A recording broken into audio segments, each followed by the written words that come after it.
was a 29-year-old nurse who was killed by the Pfizer vaccine. Oh, boy. And I talk to vaccine-injured people every day.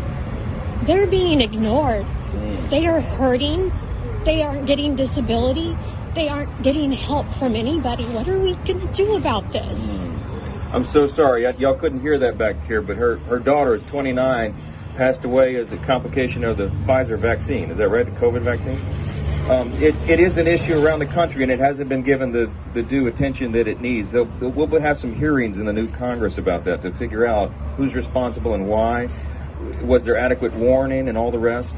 It's affected a lot of families around the country. So I'm so sorry for your loss. Thank you. So sorry. I'm a pharmacist. Yeah. I saw the warnings. Yeah. They were out there. I was censored.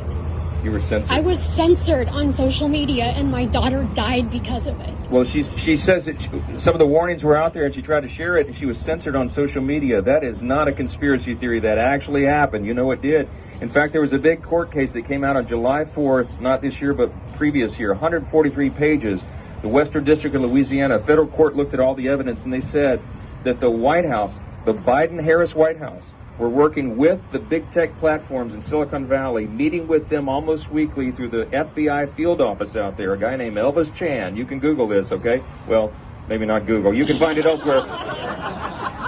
But they censored and silenced different viewpoints on the COVID vaccine, the dangers of it, and all that. It's all detailed in this long court opinion. He said the censorship was so great that it was dystopian in its scope. It was like it's some sort of, he said it was the greatest violation of free speech in the history of the First Amendment. Okay, so that's real. It really did happen, and real people suffered because of it.